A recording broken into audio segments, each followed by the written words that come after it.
Bismillah walhamdulillah wassalatu wassalamu ala rasulillah sallallahu alayhi wasallam. Assalamu alaikum wa rahmatullahi wa barakatuh. My dear soul, you will never be the same after listening to this, because today I'm not here to talk to you about motivation. I'm not here to entertain you. I'm here to warn you. My brother, we think we're strong. We think we can handle anything.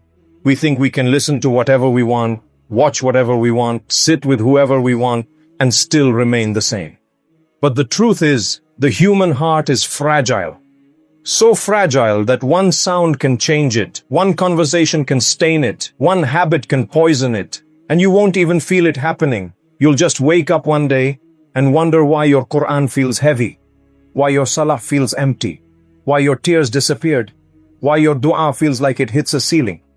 Let me show you why. Imagine your heart as a vessel. Imagine your heart like a cup. Tell me, how much can you pour into a cup? And once it becomes full, everything after that overflows. And that overflow doesn't just spill on the floor. It spills into your life. It spills into your thoughts, so suddenly you can't control what you think about. It spills into your cravings. So the same thing that used to be disgusting now feels normal. It spills into your habits. So the sin that used to be once in a while becomes a daily routine, and it spills into your reactions. So you get angry faster, you feel numb quicker, you break easier, and you don't even know why. Because you don't realize you have been filling your heart with the wrong things. And listen to this carefully.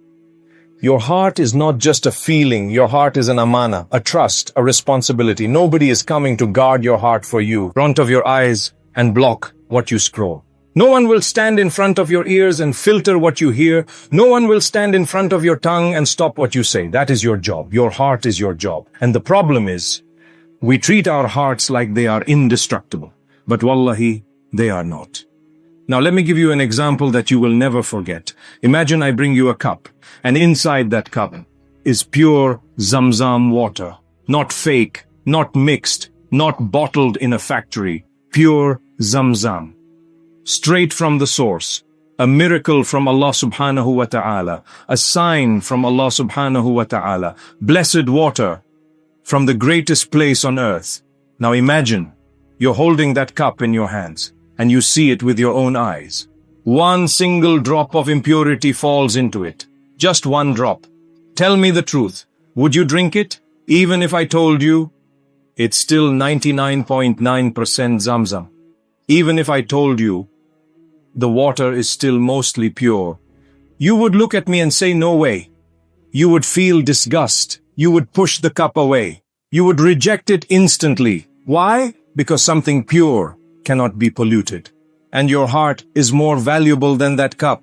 Your heart is the place where iman lives. Your heart is the place where Quran settles. Your heart is the place where sincerity grows. So my brother, if you wouldn't accept impurity in Zamzam, then why are you accepting impurity inside your heart every single day? Because every time you hear something haram, it doesn't just pass by, it enters. Every time you sit in a gathering of foolish talk, it doesn't just disappear into the air, it enters. Every time you listen to backbiting, to gossip, to toxic conversations, to filthy jokes, you are not just listening, you are pouring. You are pouring into the cup of your heart. And one day, when your heart is full, it will overflow. And that overflow will show up in a scary way. Your mouth will speak with darkness. Your eyes will crave darkness. Your mind will chase darkness. And then you will say, why am I like this? My brothers, my sisters, be careful what you expose yourself to. Because the first and most dangerous channel to your heart is what you listen to. The ears are not innocent. The ears are a gateway. Backbiting is not just words. Haram speech is not just sound. Foolish talk is not just jokes.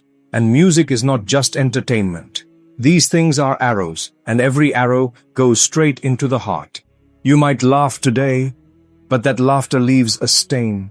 You might say it's not that deep today, but that sound will return to you in the most terrifying moments.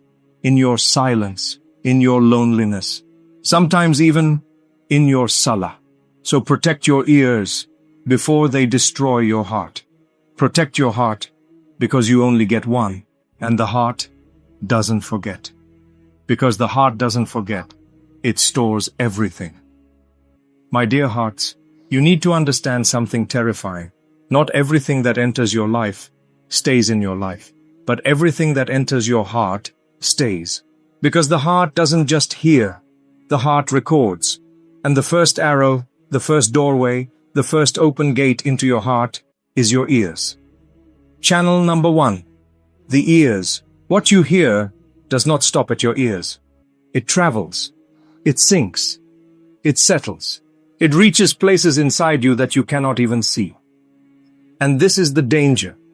Sound becomes memory. Memory becomes desire. Desire becomes action. That one audio you heard for fun becomes a loop in your mind. That one conversation you heard by accident becomes a stain on your heart. That one filthy joke you laughed at becomes normal in your soul. And slowly, without you realizing, your heart changes. Because what you expose yourself to becomes what you accept, and what you accept becomes what you chase. So ask yourself, what are you feeding your ears? Backbiting? Gossip? Haram talk? Endless noise? Pointless debates? My brothers, don't ever think it's harmless. Because the ear is a direct tunnel to the heart. And once something enters, it does not leave easily. The music battle, a real struggle. And let me speak about something many people are afraid to admit. Music. My brothers, leaving music is not easy, especially if you grew up with it. Especially if it was always there, in your car, in your headphones, in your gym, in your scrolling, in your mood. It becomes part of your routine. And when you try to stop, it feels like withdrawal, because you're not just leaving a sound, you're leaving a dopamine addiction. And the most dangerous part? It's not just that music distracts you, it plants itself inside you. You might hear one song just once, and then for the next week, it's playing in your mind on repeat, even when you don't want it, even when you hate it, even when you're trying to focus. And the worst moment, the moment that should scare every believer, is when it comes back inside Salah. You stand in front of Allah subhanahu wa ta'ala, you say Allahu Akbar, you begin reciting, and suddenly, lyrics start playing in your head, not because you wanted it, not because you chose it, but because your heart stored it. And that's the painful truth. You didn't choose the song, but your heart saved it. If you truly understood that, you would fear what you listen to, because the devil doesn't need to destroy your faith in one day. He just needs to keep noise in your heart until Quran feels silent. Channel number 2, the eyes. Now listen carefully. The second arrow into the heart is the eyes. What you look at does not stay on the screen. It travels to the soul. It shapes your heart. And one of the biggest lies today is, it's just a glance. My brother, that small glance. Shao is how addictions begin. The first time it's curiosity. The second time it's I won't do it again. The third time it becomes normal. And by the 10th time your heart starts craving it. Because your eyes trained your heart. You scroll and scroll and your heart becomes numb. You watch and watch and your heart becomes hard. And you don't even realize you're losing something priceless until you try to pray and your khushu is gone. Because the eyes are not a joke. The eyes are an entrance. The eyes are an arrow. And the internet today, it is a test that follows you everywhere. In your pocket, in your bed, in your private moments. And that's why so many people feel dead inside, even though they laugh outside. So remember this line. Your eyes train your heart. Train them on haram, and your heart will crave haram. Train them on purity, and your heart will love purity. Channel number 3, the tongue. And now, the third channel, the tongue. What you speak feeds your heart, because your tongue is not separate from your heart. It is a mirror of it. Your tongue reveals what your heart loves. That's why some people can talk for hours about football, cars, money, drama, women, status, and they speak with passion. But mention Allah subhanahu wa ta'ala, and the energy dies. Mention Quran, and the room becomes quiet. mention the hereafter, and people feel uncomfortable. Because the tongue exposes the heart's attachment. And that's why backbiting is so deadly. Because it doesn't just hurt the other person, it poisons the speaker. It turns your heart dark. Pointless debates, flexing, complaining, negativity, it all fills the cup. And once the cup is full, it overflows into arrogance, into anger, into spiritual emptiness. We think we're strong, but we're not. My brothers, we think we're strong. We think we can handle it. We think we can play with fire and not get burned. But Shaitan doesn't destroy you in one hit. He weakens you slowly, drip by drip. He doesn't pull you into darkness immediately. He makes you comfortable with dim light first, until one day you can't even recognize your own heart. So protect your ears, protect your eyes, protect your tongue, because these are the arrows, and once they hit, the heart begins to change. And now the question is, so where do hearts finally find peace when everything else fails? So my brothers, my sisters, after all of that, after the noise, after the distractions, after the cravings, after the arrows that hit your heart, you finally reach a moment where you ask yourself, where do I go now? Because entertainment didn't fix you. Relationships didn't heal you. Money didn't calm you down. Status didn't protect you. You laughed, but still felt empty. You scrolled, but still felt heavy. You achieved, but still felt lost. And that's when Allah subhanahu wa ta'ala answers you with one of the most powerful statements in the Quran. Not a suggestion, not advice, a reality. Allah subhanahu wa ta'ala says in Surah Ar-Ra'd, ayah 28, Ala bi dhikrillahi tatma'innul qulub. Listen to that slowly. Ala, no doubt, no question, no debate. Bi dhikrillah. Through the remembrance of Allah subhanahu wa ta'ala, tatma'innul qulub. The hearts finally find rest. Not the body, not the bank account, not your followers, the heart.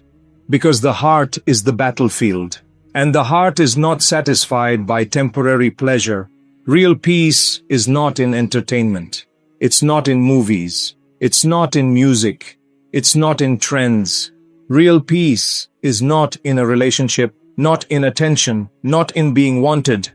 Real peace is not in money, not in status, not in being somebody. Because every single one of these things is temporary. But the heart was created for the one who is eternal, for Allah subhanahu wa ta'ala. That's why the more you run away from dhikr, the heavier life becomes. And the more you return to dhikr, the lighter the heart feels, even if your problems are still there.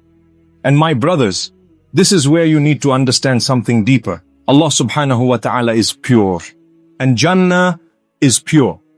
And the ones who enter Jannah must be purified, because Allah subhanahu wa ta'ala does not accept filth, not physical filth, and not spiritual filth. And that's why your heart cannot stay dirty forever. Either you clean it now, or you will regret it later. Because only purified hearts can enter the place of purity. So ask yourself, what does your heart need to be cleansed from? Addictions, the things you keep returning to even after tawbah. Sins, the private ones no one knows about. Desires, the ones you hide behind excuses. Arrogance, thinking you're safe, thinking you're above the test. And hidden filth, envy, hypocrisy, pride, love of attention. The sickness that doesn't show on your face, but it destroys your soul. My brothers, a heart doesn't die suddenly. It dies slowly, one sin at a time, one excuse at a time, one just this once at a time, until you wake up and you don't recognize yourself anymore. So purify it before it becomes too heavy to carry. And now I need to warn you about something dangerous, a fitna that is destroying people silently, a fire that is burning hearts without anyone smelling the smoke. Private conversations between men and women. My brothers, don't play with fire. Never.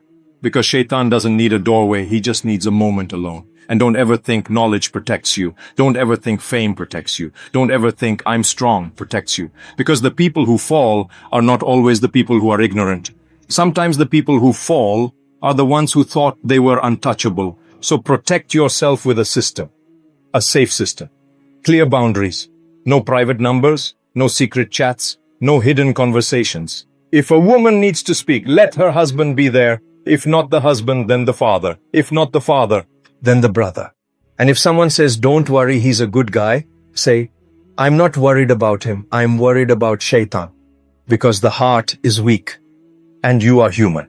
So don't test yourself. Don't gamble your akhirah. Don't put yourself in a situation where repentance becomes harder. Because one message becomes two. Two becomes comfort. Comfort becomes attachment. And attachment becomes destruction. And beg Allah subhanahu wa ta'ala to clean what you could not clean by yourself. Ya Allah, purify our hearts. Ya Allah, keep us firm and sincere. Ya Allah, allow us to reach Ramadan. Ya Allah, allow us to live Ramadan. Ya Allah, allow us to worship you in Ramadan. Ya Allah, accept us. Ya Allah, forgive our sins. Ya Allah, save us from Jahannam. Ya Allah, don't let Ramadan end except that you have accepted us. My brothers, protect your heart, because it's the only thing you will meet Allah subhanahu wa ta'ala with. And if your heart finds rest, everything else becomes easy. Ameen.